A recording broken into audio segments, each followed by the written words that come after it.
ನಮಸ್ಕಾರ ಸ್ನೇಹಿತರೆ, media power YouTube channel ವತಿಯಿಂದ ಗುಲ್ಬರ್ಗ ಜಿಲ್ಲೆಯ ಸೇಡಂ ತಾಲೂಕಿನ ಸುಕ್ಷೇತ್ರ ಅಂದರಿಕಿ ಗ್ರಾಮದ ಶ್ರೀ ಶ್ರೀ ಶ್ರೀ ಭೀಮಣ್ಣ ತಾತನವರ ಜಾತ್ರಾ ಮಹೋತ್ಸವ ಕಾರ್ಯಕ್ರಮ ಹಮ್ಮಿಕೊಳ್ಳಲಾಯಿತು.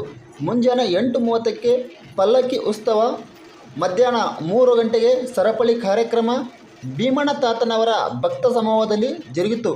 ಶ್ರೀ ಭೀಮಣ್ಣ ತಾತನವರ ಪೀಠಾಧಿಪತಿಗಳಾದ ಶ್ರೀ ಶ್ರೀ ಶ್ರೀ ಬಾಲ ಭೀಮಣ್ಣ ತಾತನವರ ಪೀಠಾಧಿಪತಿ ನೇತೃತ್ವದಲ್ಲಿ ಭಕ್ತ ಸಮೂಹದಿಂದ ಬಹು ವಿಜೃಂಭಣೆಯಾಗಿ ಪಲ್ಲಕ್ಕಿ ಉತ್ಸವ ಕಾರ್ಯಕ್ರಮ, ಸರಪಳಿ ಕಾರ್ಯಕ್ರಮ ಶ್ರೀ ಜಗಲಿಂಗೇಶ್ವರ ಸದ್ಭಕ್ತ ಮಂಡಳಿಯ ವತಿಯಿಂದ ಭಕ್ತರ ಸಮೂಹದಲ್ಲಿ ಜರುಗಿತು.